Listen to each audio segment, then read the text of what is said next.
Dr. Cornel West is one of America's best-known civil rights activists. The Harvard University professor joined me earlier from Princeton, New Jersey. Dr. West, thank you very much for your time. You've written an essay that's been published around the world, and the headline is "A Boot is Crushing the Neck of American Democracy." Whose boot is it?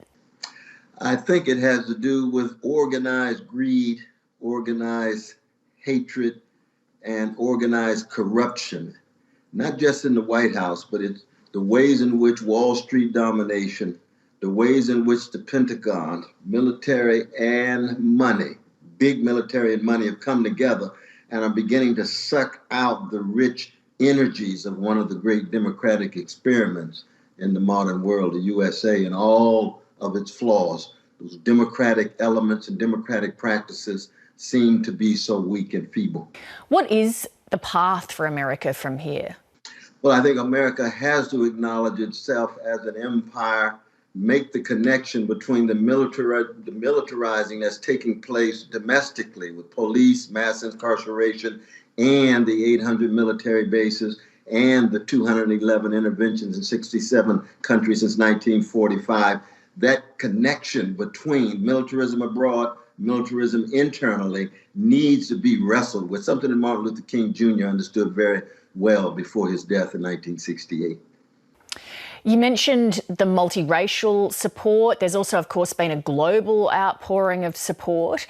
Is what we're witnessing with these protests different to what you've seen in your lifetime? Oh, it's very different because, of course, we're in a moment not just of increasing ecological catastrophe, people wrestling with the possibilities of the end of the planet, of the possibility of increasing nuclear catastrophe, given you got two gangsters running things, the Russian Empire with Putin and the American Empire with Trump.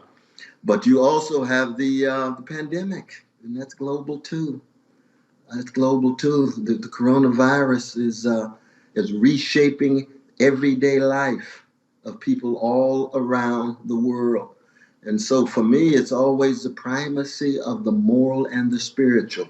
Can we hold on to integrity, honesty, decency? Can we hold on to fortitude and courage in the name of something that is bigger than us? The circumstances that you outline with coronavirus as the backdrop would be challenging even for the best of political leadership. How would you describe the leadership that America's got at the moment?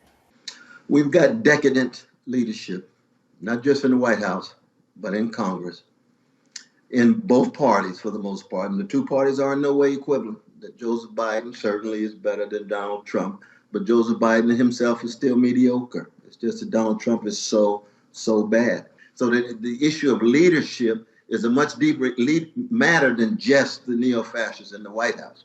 It's too easy to fetishize him and not come to terms with the deeper problems and challenges in American civilization. When there is poor leadership across many areas, can good people still rise up in spite of it?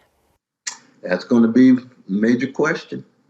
That if in fact any society, any empire, cannot mobilize and regenerate the best of its past and its present, then that's a sign of the decline and the fall of that empire, of that society.